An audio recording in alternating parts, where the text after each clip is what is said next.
Hey, thanks for tuning into the Art of SBA Lending. Today in the podcast, we have Mitch Fogel, founder of Fogel Law Group, an SBA law firm based down here in South Florida. Mitch started his firm in what we now refer to as the money store days, and we covered a lot of ground on this episode. We dove into Mitch's origin story. We discussed the right amount of BDO involvement in closing, what's working better, the bank driving the ship in closing versus the attorney, and more. This was one of my favorite episodes to do, and it's also our longest episode, which if you know attorneys, you understand why. I'm kidding. All right, enjoy.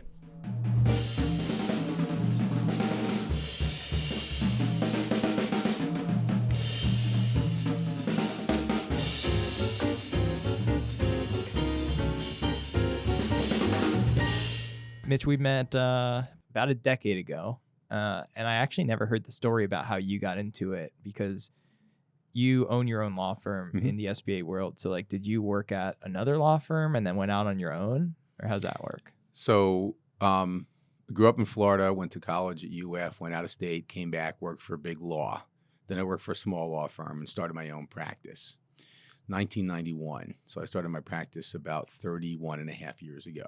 And were you doing real commercial real estate transaction? Yeah, pretty much whatever anybody would hire me for. I was 28 years old. I was a kid. Why'd you want to start your own business at 28 and not just go do the partner route?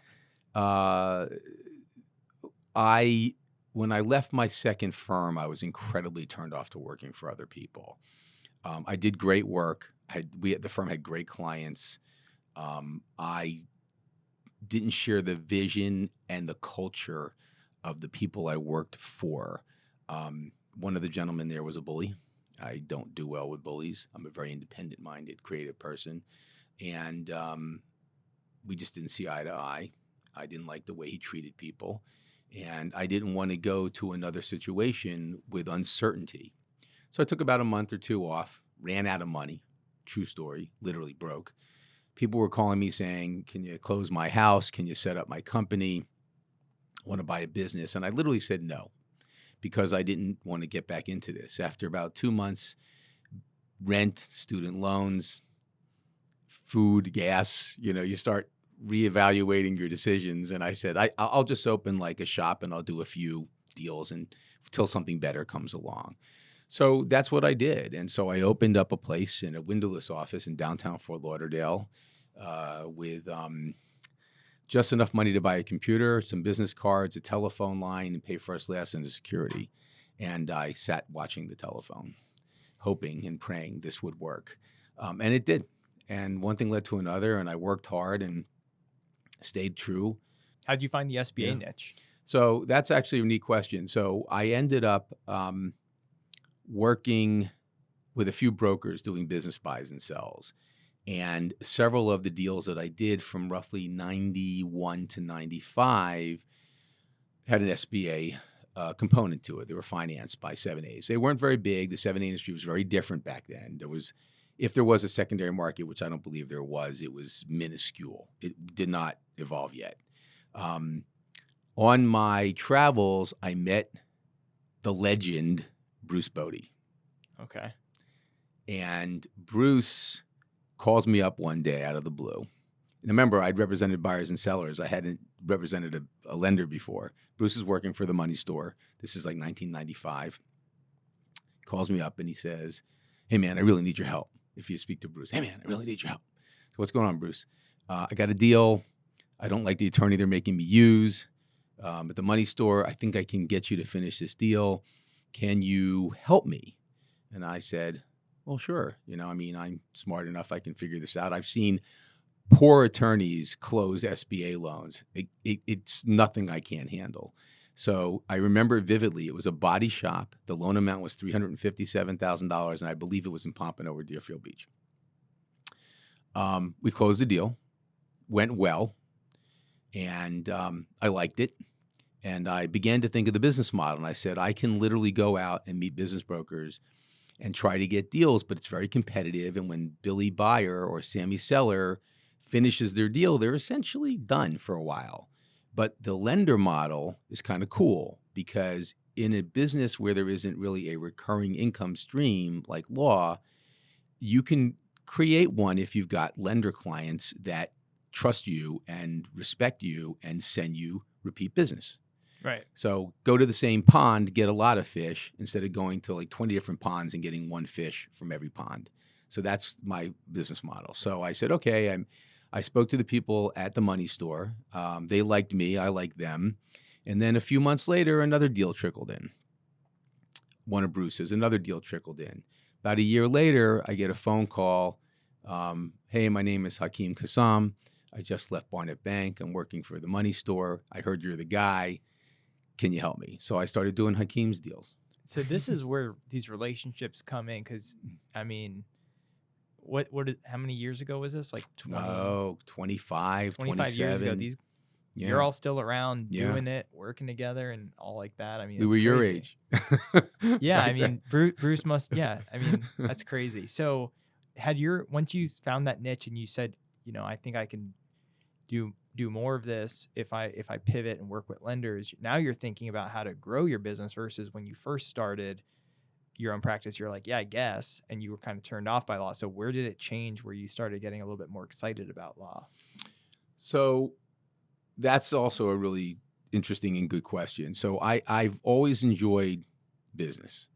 I went to law school like a lot of people back in the 80s who were not exactly sure what they wanted to do next, but they thought it could be a good foray into something. I thought I'd be a real estate developer. Unfortunately, timing in life is everything. And when I thought I'd spend my year or two at big law and then go work for a developer and do something big and sexy and architecturally beautiful, the market had tanked. So that was not viable. That got me to smaller law firm and then on my own. But I always, when I was in high school, when I was in college, I always had some kind of thing where I was doing business and hustling, doing something. And I loved it. I love the creativity of it. I love the math of it. I'm a math guy. I mean, I crank numbers, fractions and stuff that spin people's heads. My brain just works that way. So for me, it was very comfortable. And I thought, well, I can open a law firm and I can be a lawyer, or I can open a business that sells lawyer services. So I went with the latter. And so I said, I'm going to make this a business that provides top quality lawyer services in the areas that I know I can understand and do well in and provide value in, and make it not about me, but make it about them. Because somebody gave me advice saying, don't make it about you, make it about your client, and then they'll make it about you. Right. And so that's essentially what I live with, and that's what I started with, and that's what we grew. And so I began to see that if I did things right, I could take a loan officer, remove them from the closing process, save them time and effort and grief and heartburn on a daily, if not weekly basis, free up several hours a week, and they'll end up getting another deal or two a month. So instead of them closing one deal a month, they're closing two. And so the math is, if they like me, instead of me closing one deal a month for you, I close two. You're happy because you just did 12 new deals at, pick a number, $500,000 a piece. You just upped your book to $6 million. I just picked up 12 new closings. Your bank employer is happy because they've got 12 more deals. If you're not portfolioing and you're selling in the secondary market, the bank just made that much more opportunity, right? Profit. Multiply that times all the lenders and all the loan officers at all the lenders that I do, and you can see how geometrically the business grows. And so that's what my motivation was. And it became fun. And you've been in this business now for 11, 12 years. The people are awesome. Right. So did the industry of SBA law firms not exist? It sounds like that's the time it was kind of forming. Yeah, it kind of was. It was a primordial period of SBA lending. So yeah, there was. It's really funny. I can remember vividly at a conference, the first NAGL or maybe NADCO conference I went to in Miami. I ran into this guy named David Starfield, who I had never met before, and he had been in the industry for a little while before I did. Most of the people that I met in the industry that were closing counsel were okay. David was better than okay. I liked the way he thought. He was more technical and an academic in many ways, but still focused on the same things I did, bringing value, closing the deals, doing it right, preserving the guarantee. I loved it. We chatted. I said, okay, this guy's 10 years older than I am. I see what he's doing. That's up in Philly. I'll just do that down here. And I got to tell you, I don't think people will be able to keep pace. I think I can do it. My timing was right. And I think that David has been a true leader in this. And I think I've helped as well to create this niche of true quality legal counsel in 7A and 504 land. And we also do conventional lending at my firm and USDA deals too. And all different varieties of 7As, cap lines, EWCPs, all kinds of stuff. And the reason we did that and grew that was because you'd have a lender call and say, are you guys doing cap lines? Are you guys doing, EWCP loans, import-export loans?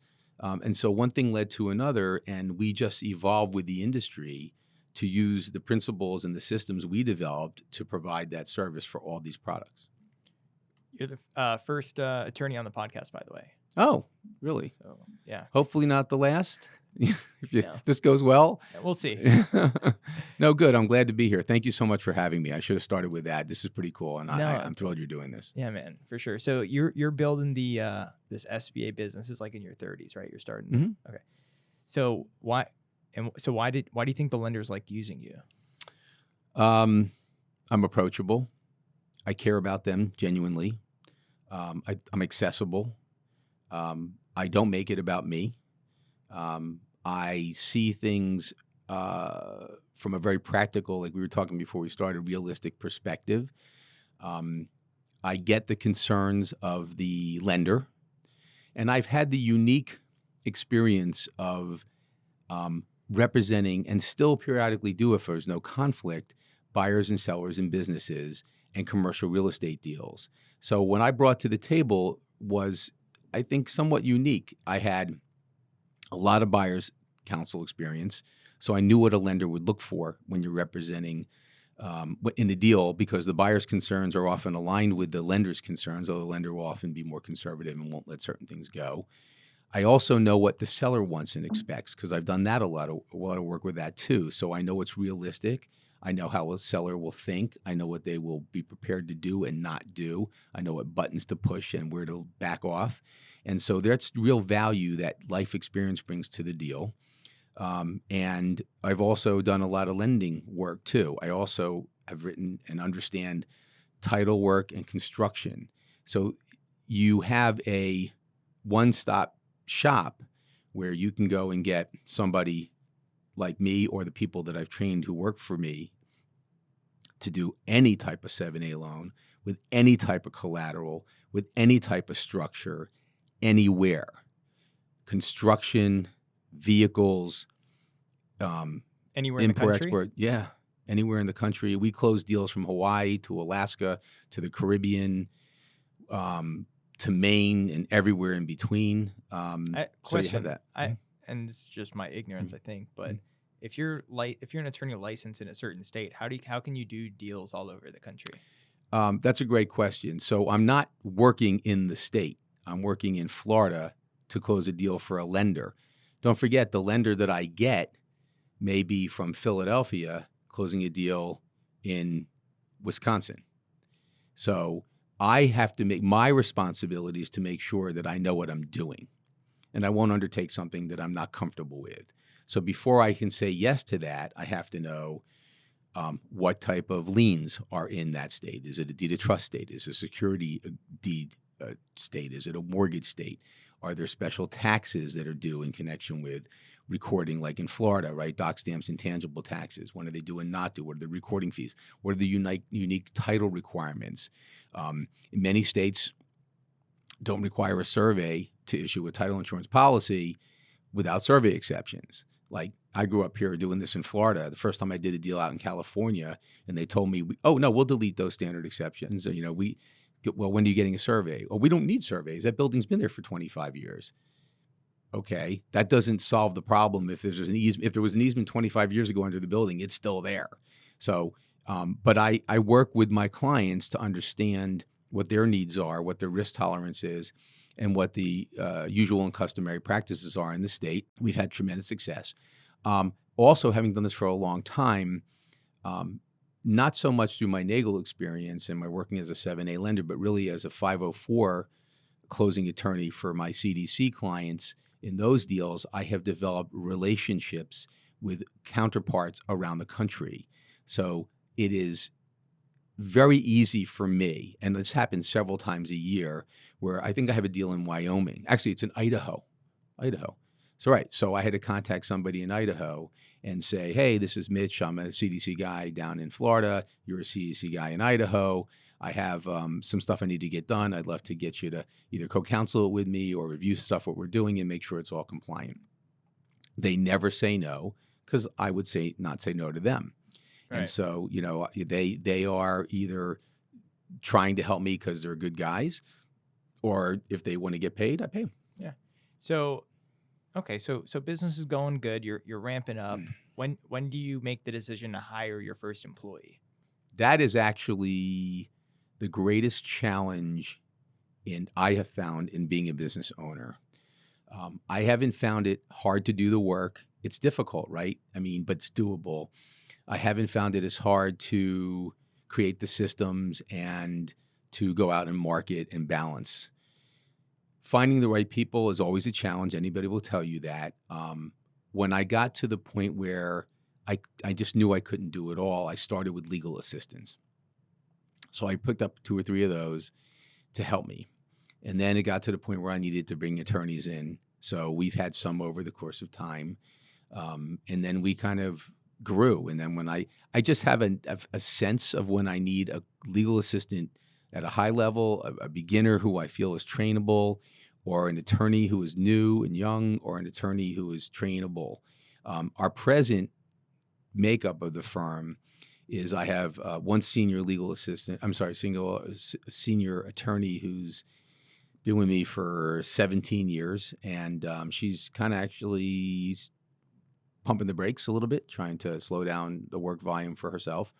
And then I've got a couple guys who are around your age in their mid-30s who you know. And then I've got a couple young people who are 28, been out a few years, working really hard to train them. And it's not just the technical stuff, right?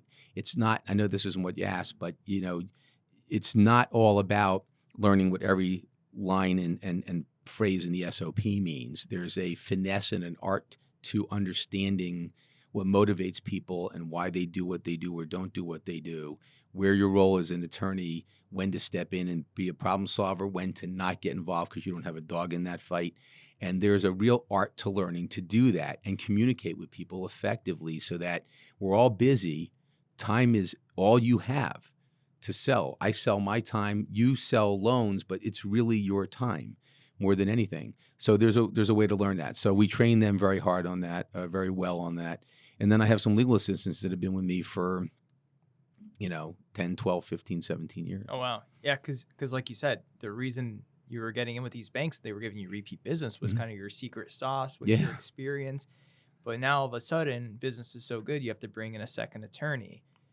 And now if that bank's working with them, they have to recreate what you're delivering. Correct. And that's the hard part. Right? And so how have you figured out how to actually let go and not micromanage the situation? Because I struggle with this myself.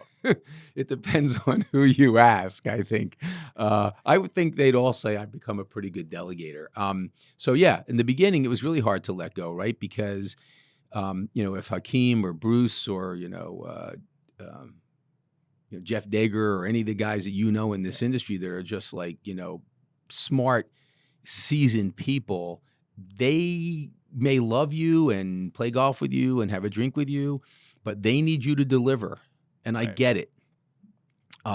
So I would never want to have somebody do less than I was willing to do myself. Right. So it's hard to do that. You train them, they shadow you, you train them.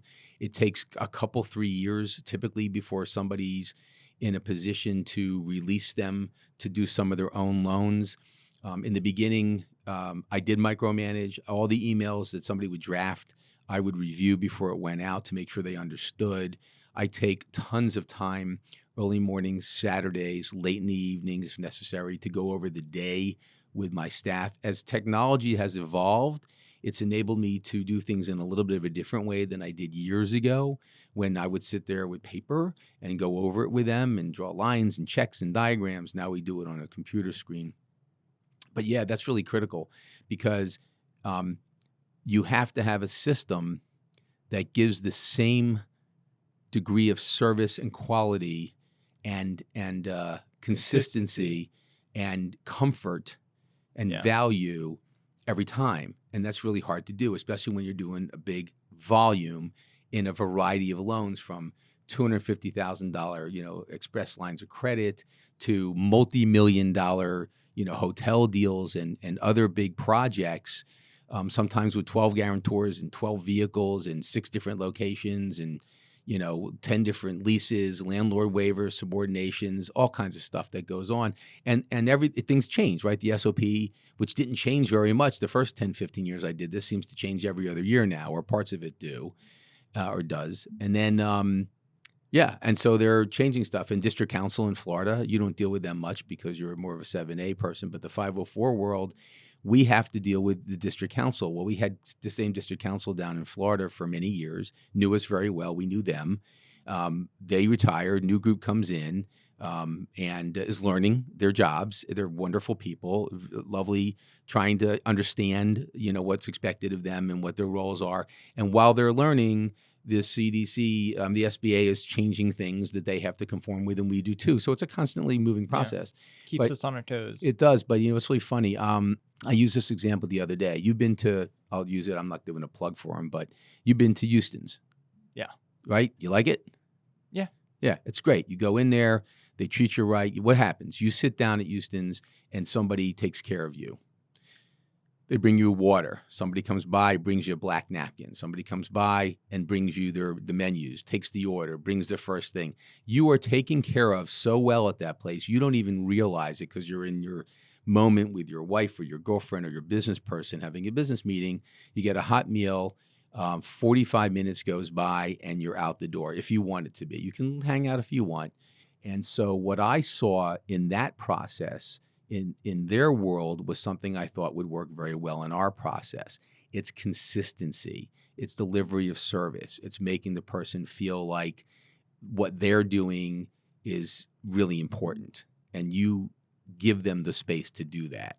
And so as much as we can in a very difficult industry, right? This isn't serving, a piece of fish and, an avocado dip, right? This is like hard, what we do, because there's a lot of moving parts with a lot of demanding people, with a lot of expectations frequently that aren't aligned, often just because of miscommunication, sometimes because people just don't listen, but you got to balance all that. And so I wanted to create something where the people that worked for me understood that well and could move and pivot with that the way that the lenders would need us to satisfy. Don't forget, I got a lot of masters out there, right? I got to make Mr. BDO happy or Mrs. BDO happy.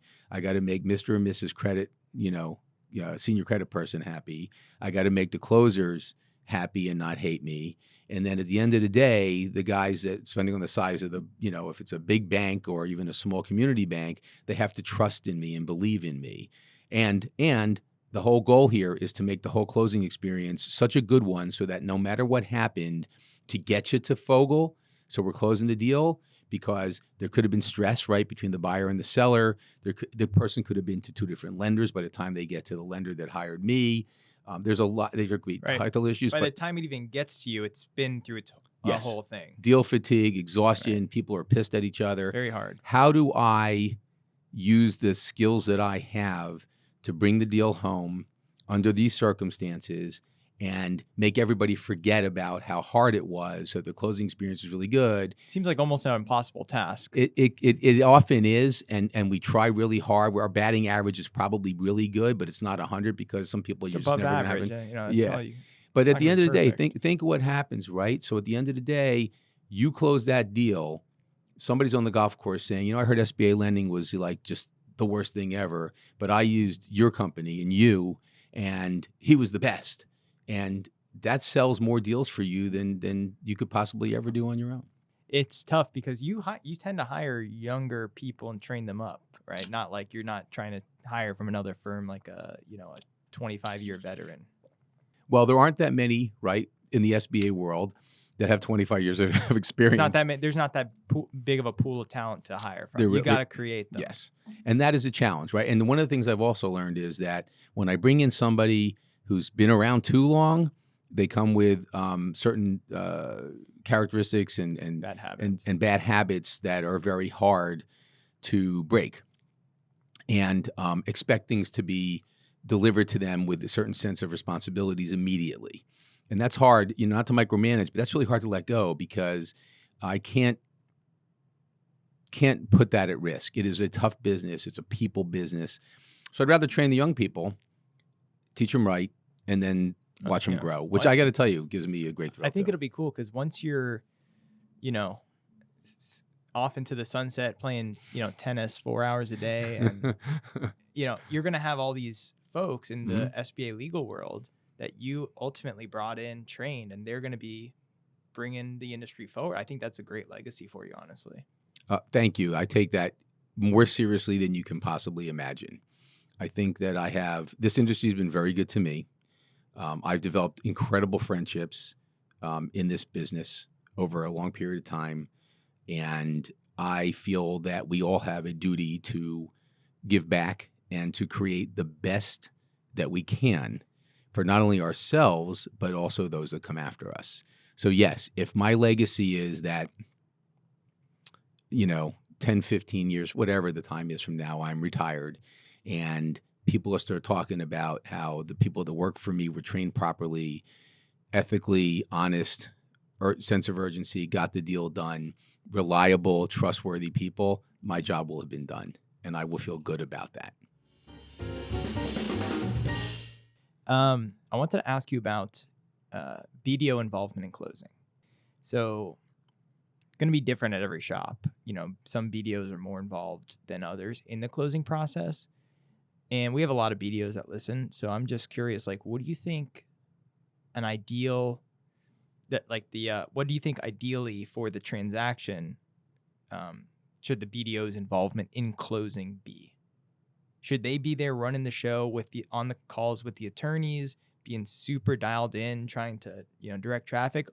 Should they be just let the people that know what they're doing just do it, or somewhere in the middle?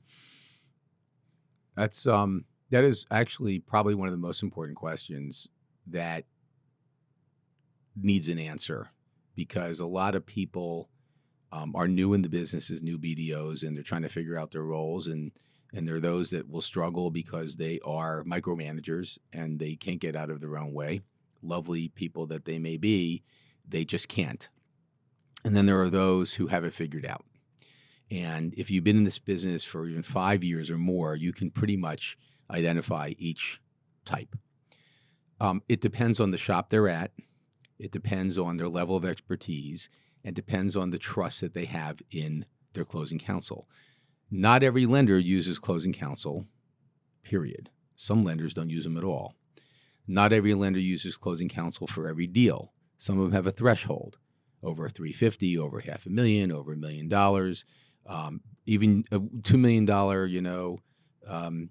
cap line they'll do internally sometimes, depending on what the collateral may be and how complex it may be, whereas some will only send it out to attorneys. So if the bank has hired good closing counsel and or an LSP that they have confidence in as well, then I don't think the loan officers should be too involved, because it's not the best use of their time. They need to make that decision. There are some deals which are incredibly complicated that need the loan officer, because there's a history in the deal that they bring value to, that people need to know about. Or they have banked with this person multiple times and they understand the buyer or the guarantor, the borrower.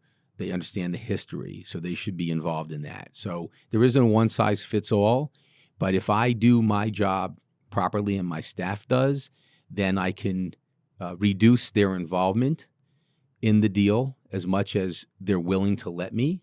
And if that works out, then it kind of circles back to my business model, which is let me do the heavy lifting. You go catch the fish. I'll fillet the fish. I'll prepare the fish. I'll have the fish ready for you, and we'll eat.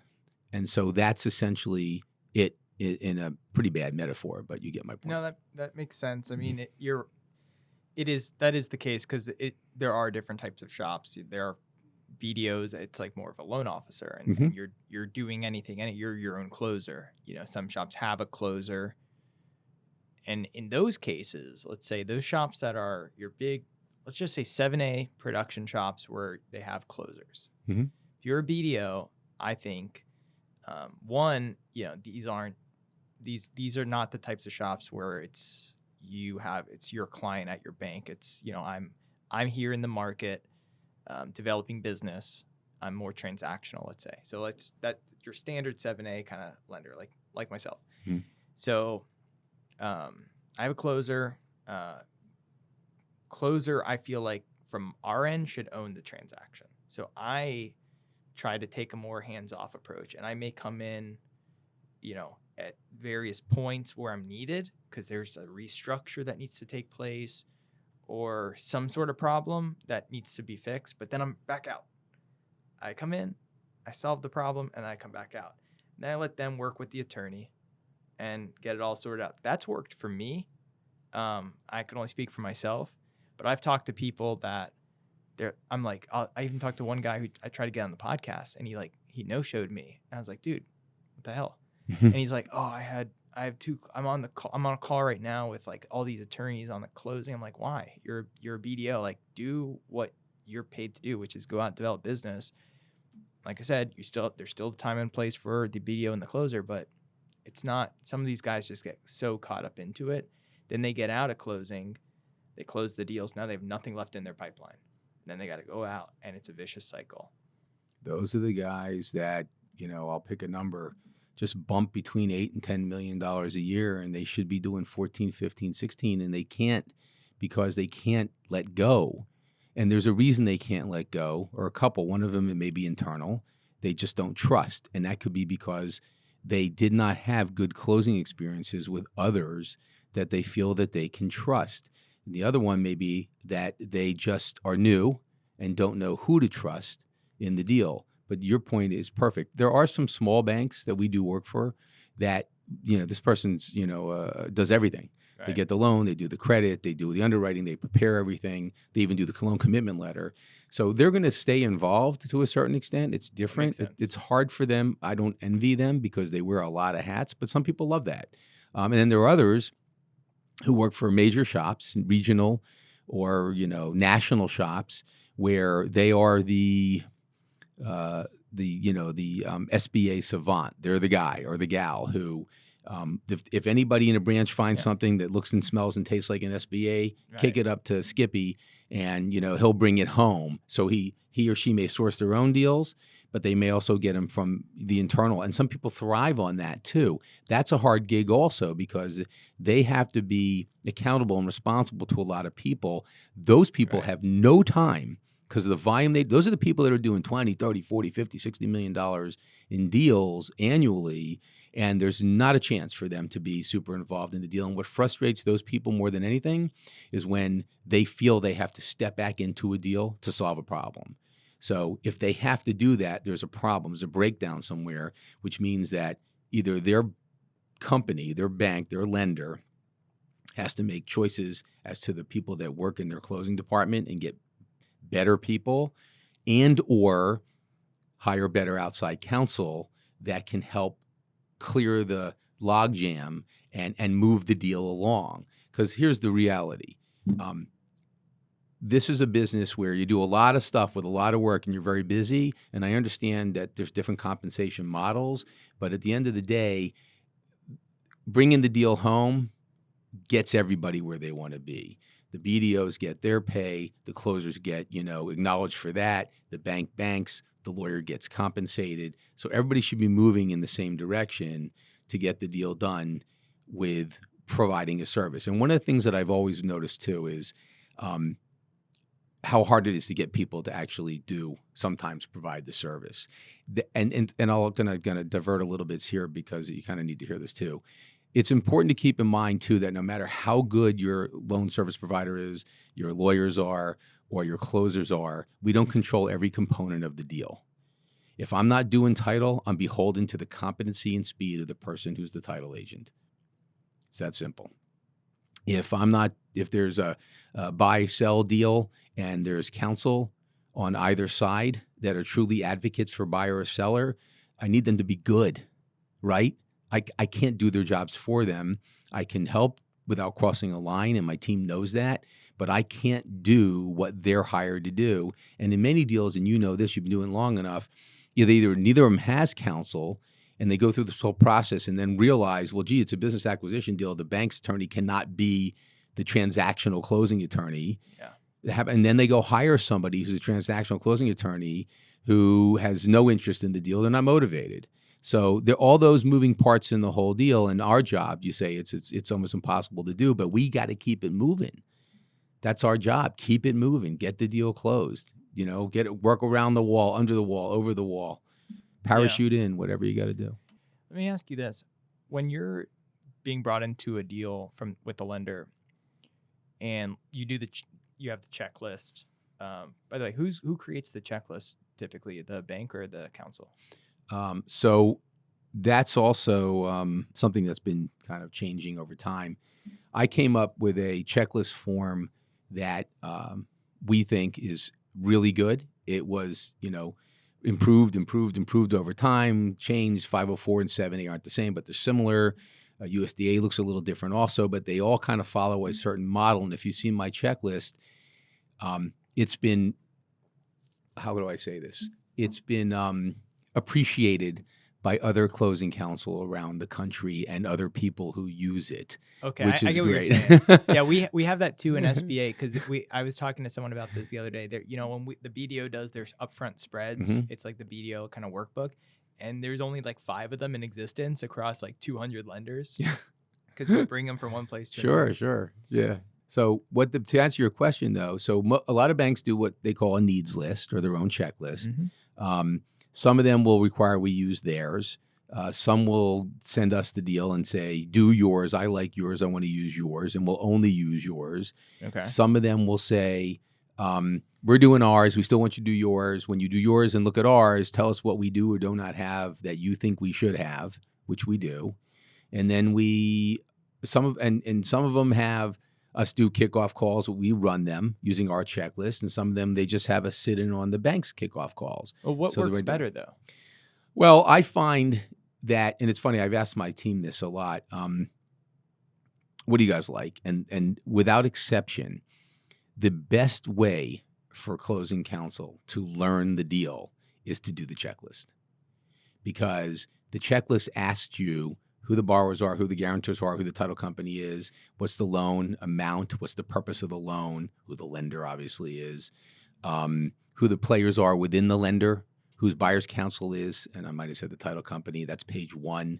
Page 2 is stuff that has to do with the entities, LLCs, limited partnerships, corporations, S corps. What are their names? We need their tax ID numbers. We need their bylaws or operating agreements and so forth. Real estate. What's the collateral? Commercial real estate. Secondary on the house of, this guarantor, third position on the house of that guarantor. And you go through the whole thing, and all of a sudden the deal begins to make a lot of sense to you, and you learn it by looking at it and creating the checklist all the way down to the insurances that are needed. Flood, yes, no. Life insurance, yes, no. How much, on whom.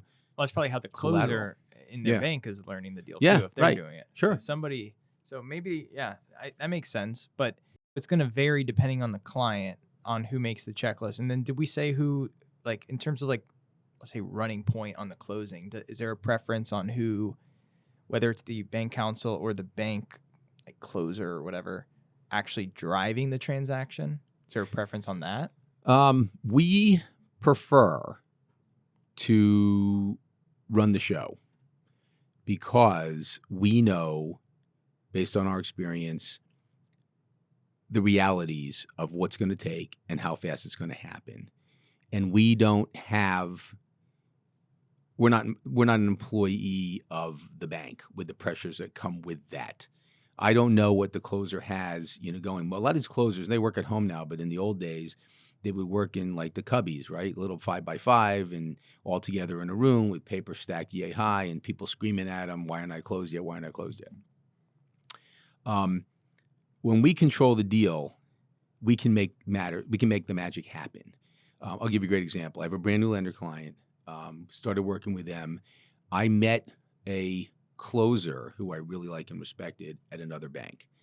That person left that bank and went from bank A to bank B and basically said, I got to have you work for me at bank B. Brought us into bank B, got approved. What used to be, by the way, really easy to get approved was, hi, I'm Mitch Fogel, here's my resume. And they're like, great, we heard about you, you're good. Now it's like, what kind of protocols do you have? What kind of encrypting services do you have? Let me look. Wow. Oh, yeah. It takes months for some lenders to approve me, whereas it used to take hours to approve me back in even 10 years ago. It's a whole different animal. Crazy. Yeah. So that's like, I have IT people that kind of work on this stuff. Anyway, so we've closed a couple deals with this lender. They're kind of national, but to make a very long story short, we're having communication issues we need to work out because the way that the person that runs the shop there, which is not the person that moved there, that's a different person. The person that runs the shop has a different vision from where this person came. And then the new person came in and said, got to use these guys, love them, they're great, they do everything the way I want it to be done, they're on the ball, they communicate, their checklist works, bang, bang, bang, bang, bang, we could trust them. The other person doesn't know me yet and is learning to trust and has a way of doing things. The problem is that we're moving things in a certain way, and we're doing A, B, C, F, G, H, fill in D, and they're like A, R, L, C, Z, and it's hard. And what makes it hard is to track that, and it makes it really hard for the borrower.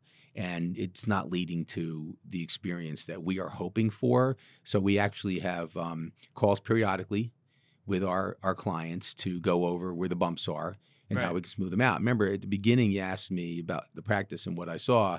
I want to be able to bring value. If I can bring value and make their closing shop better and have them go from a $50 million shop to an $80 million shop to a $100 million shop, they're going to win. The loan officer is going to win. The board of directors is going to win. And Fogel's going to win. But if they don't listen and I can't get them to do that, then it's going to be hard for me to work for them. A lot, and also, just this is kind of to your point too. It's hard for us to do an a la carte kind of deal. That's a disaster. Where the lender just wants you to do this, this, and this. Yeah, because I can't. Like somebody will come into me and say, all we want you to do is the loan docs. What will you charge to do the loan docs? And I said, I can't do that. And they'll say, well, why not? Other people do. And I say, well, then you're using the wrong people. How do I do the loan docs without knowing the deal? I got to know the contract. I got to know the borrower, the guarantors. I got to know the title. I got to know what's expected. I need to see your loan commitment letter, your credit memorandum. All those things help me understand the deal so I can do the proper set of loan documents so that at the end of the day, I've done my primary job, which is to make sure that of all the components that make up an SBA loan, the one that I'm responsible for is the closing.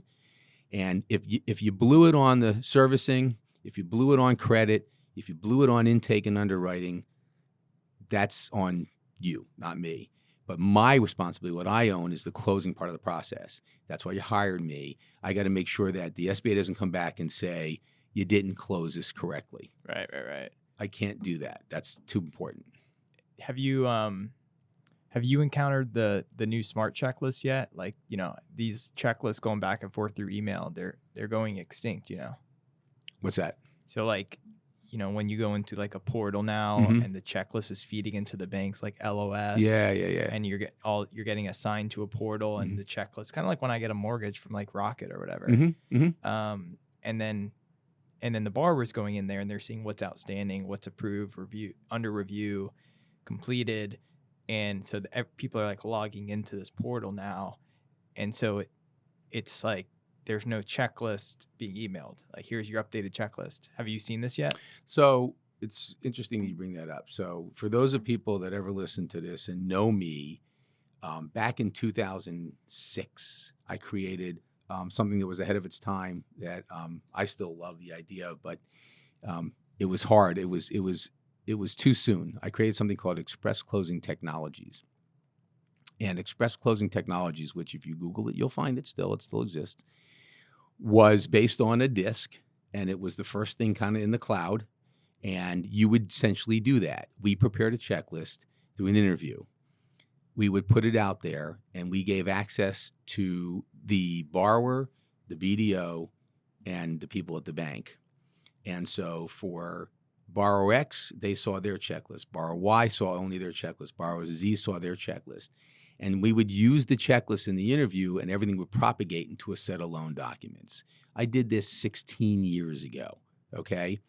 Invested in it, spent time on it, worked my rear end off on it. Mike Tabachnik, who was with me at the time, just started, helped me with it too. And we came up with a product. The problem was that it wasn't fast enough. You didn't have the speeds of the fiber optics that you do now. Everybody was sharing a Comcast line, so it could take 15, 30, 45 minutes to do something that today would take 5. So essentially, I had people interested in this, like GE loved it. Like I would see them at these meetings, and other banks loved it. But the problem, and then the recession, boom, 2008, right? And so timing again is everything. Wow. So by the time we came out of the recession, it was 2010, 11. The product was 5 years older. People were just creeping back into the industry. Nobody was really interested in listening to that, so they went back to the general checklist way of doing things. A couple of my lenders do use what you call smart checklists. Some use Salesforce and things like that relative to that. I think there's a lot of value in that. I'm a little old school. Okay. I feel like it's going to make some people's heads explode. I couldn't agree with you more. To change at this stage in the game. It like anything else, if you bring it in at a pace where maybe you can kind of do two things, right? You can send somebody a paper checklist, they can go over it, you can integrate them. Don't forget, it depends on who your borrower is going to be. If it's you and you're 32 years old and you grew up with, Nintendo and Atari and Commodore or whatever you were using, I was just probably too old for you anyway. I was born after Atari, but yeah, go ahead. So if that's what you grew up with and that's all part of your life, it's going to be really easy for you to like segue into a world where everything is digital. But if your borrowers are in their 50s or 60s, it's going to be more difficult for them. They're going to want to do things the way they're used to doing it. It is a struggle even for a lot of these people today. DocuSign, right? Brilliant. But people still are getting used to what DocuSign is really all about. So we're getting there. And I would bet you that in 15 years,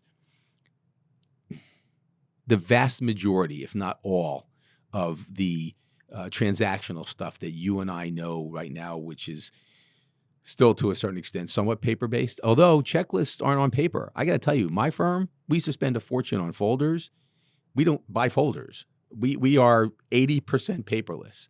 Our 7A deals are probably 95% paperless. Our regular deals, the only deals that we do now where we even have paper are when we need stuff for the 504s because we have to be able to, send them in.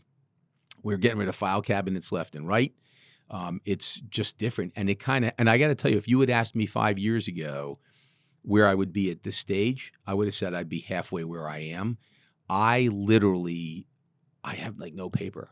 I never touch it. Did you back in the day though? Was your desk just all the thick files all over the desk? Do you have a picture of that? I'm sure I do. I would like you to send that to me, and we'll put it up on YouTube.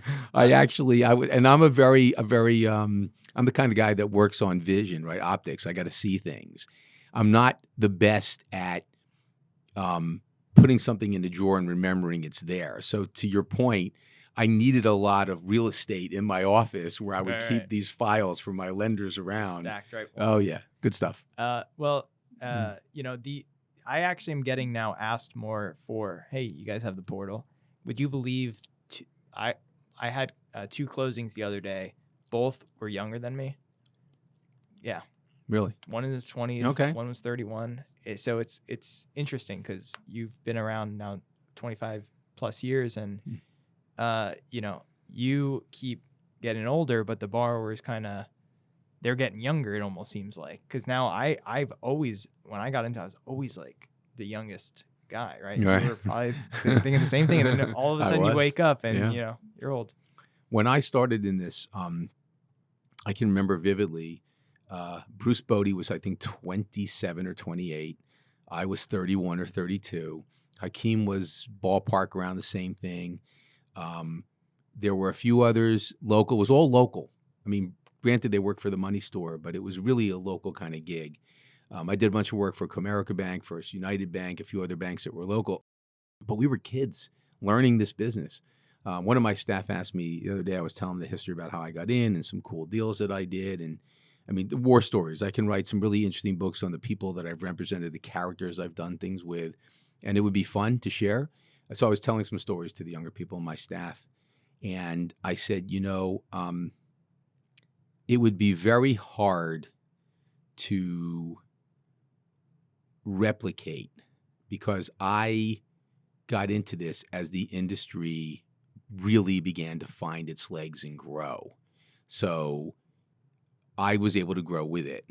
I was able to learn it as it went. I was able to be a part of it as it grew.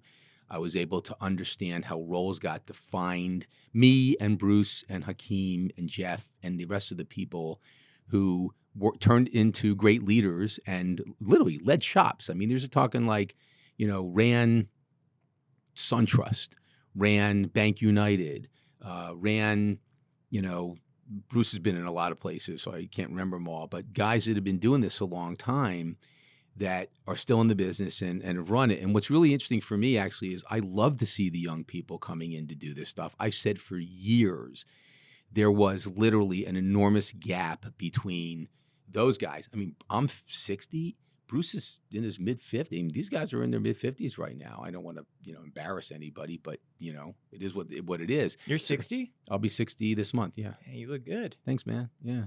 That's nice, man. You do another hour on whatever you're taking. That's great. It's a lot of effort. I'll put it that way. But yeah, I have. It keeps me young. It keeps me active. I love the younger people and those that are eager to learn. I'm a firm believer in life is challenging enough as it is. Find a mentor. Find somebody who you can learn from, who can teach you how to do things, do them properly, when to do them, when not to do them. You don't have to reinvent this yourself. There's not a need. When Bruce and Hakeem and Jeff and other guys and I were doing this, there wasn't that mentorship. We were pioneers in a way as to where this went. But we had the time to breathe and be pioneers. Not anymore. You can't. It's coming hard. It's coming fast. We've said this before. This is not your grandfather's SBA. Right. I mean, the deals used to cap at $1.5 million. Now you're doing deals. I did a number of 504 deals that were $20, $30 million, last year, that are big deals. And so, it's complicated. Structures are complicated. And so you got to be on your toes, and you don't have the time to figure stuff out. Like when I was doing this, I had time to go look at the SOP and find something and read it on paper. Okay? Right. Imagine that. SOP in a big old folder. How do you control F if it's on paper? Yeah, exactly. Well, that's there was crazy. a lot of tabs, Yeah, you're even seeing 7A pari passu for business acquisitions and stuff. I've got several right now going on. I have 7A conventional pari passu with an XLOC coming at me from 10 different directions. And groundbreaking banks that are creative are finding ways to do this kind of stuff, which, weren't viable to do before. So yeah, I love seeing the young people. There's a bunch of people who are a little younger than I am who have been leading shops around all over the place. You see them when you go to Nagel and Flagel, so you kind of know who I'm talking about. Some of them I call, in a loving term, like the divas, because these are a bunch of women who are probably, my age, give or take a little, that were leaders in this industry, who I went to because I couldn't go to anybody. I can remember, and she may hear this, I don't know, but Cheryl Stockton is just so, I mean, Diane Gallion, these people, have been just tremendous for me because they taught me a lot of what to expect of me and what to do. I remember once I had a transaction and Cheryl was living in California, and I called Cheryl, and she was on the Pacific Coast Highway. I think she was in a convertible with the top down. She called me back. She walked me through it. I will never forget her taking the time to help me out. And every few years, I said it to her when I was in Atlanta and Nagel, I was like, Cheryl, you don't remember this, but I do. And we had a laugh. And I feel like I have that responsibility now to help the younger people do this. This is a great industry. It's going to be around for a long, long, long time. So, we're leaving it hopefully in the best of hands. And those of us who sunset at some point will go back and see what you guys are doing. You said awesome. 10, 15 years? You said? For me? I thought that's what you said. I did. If you ask my wife, it's like 10, 15 months? Yeah, right? If that. She's like, okay, you need to kind of like find more time to play golf and play tennis. But I don't think I couldn't do that all the time. I get too much of a thrill out of doing this. I love solving problems. I'll just tell you a quick one. So I have a deal, pretty sizable. It involves a ERISA plan, 401k, Rob's kind of stuff. And the rules on that, as you know, have changed, right? I mean, a bunch of lenders are doing a PLP, and then they said you can't do a PLP. And then they said, well, you can do a PLP, but it's got to look like this. It can't look like that. And if it looks like that, then you can't do it. So banks are like, they're not sure now, right? There's this degree of uncertainty. So they go to the lawyers and they go, can we do this? I'm like, wait a second. I'm your closing counsel. I'm not your, underwriter, but the role has changed. Like I said, in the early days, it was like, okay, Fogel, here's a deal. We need loan docs. Don't screw this up. We need a first mortgage lien position. Now it's like, is this eligible? Can you do this? Well, that's changed over time. It evolved over time. Yeah, we became valuable and a very important part of the process. And whereas we were ancillary to the process. Like a vendor almost. Yeah. I think so. I had this whole talk with John Hanrahan, and you probably saw the emails that went out. I don't know if you were part of them, but with Fogel. And we were talking about the different roles that people bring, right, to value to this whole industry. And lawyers have changed dramatically or tremendously. No, you made a new word. I did, traumatically. I did say traumatically. I'm going to get laughed at for that, but I like it. Okay, coined it here, traumatically. So what's happened is we get asked a lot to do and give an opinion and an assessment and a solution on things that 10 years ago never would be asked. The bank in this particular case didn't feel comfortable that they could proceed with PLP in the ERISA deal that's being done. It's supposed to close next week. If it doesn't close, right, Chicken Little, the world will fall apart, blah, blah, blah, blah, blah. I got on the telephone with the guys from the company, told them what I needed, did an assessment. They sent us something. It didn't match. We went back. So this is a deal that actually Matt in my office is working on, but he's on vacation this week. So I took over the file from him for today and yesterday, and essentially was able to solve the problem and provide the comfort to the bank to move forward on the deal. The loan officer was very stressed about it because, he wants the deal to close, not just for his pocketbook, but because he owns it and he cares about his borrower. And the borrower needed it to close because he has to move forward the deal because the seller won't give him an extension.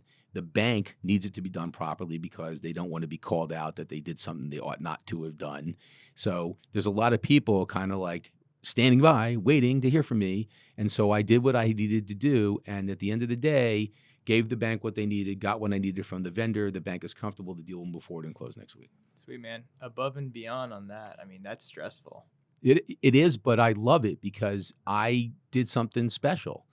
I'm not a doctor. I'm not a surgeon. This isn't life and death. I'm not saving lives, but hopefully I'm providing something that has some real significance. So now this guy will close his deal. Everybody at the bank will be happy, and this guy will close his deal. He'll buy his property. He'll maybe hire 10 people, and 10 people will have jobs that wouldn't have had jobs had the deal not closed. Well, something like that's invaluable, so that's great. Yeah. Good, man. Well, Thanks. I appreciate it for stopping by. Absolutely. This was a lot of fun. I enjoyed it. Good. A lot of stories in there. We probably have to get you back on eventually. It's my pleasure anytime. Glad to help. Thank you so much for having me. All right, that's it for this week. Don't forget to subscribe to the podcast so you never miss an episode of The Art of SBA Lending. And if you have any feedback or suggestions, email me at ray@artofsba.com. Until next time, ta-ta.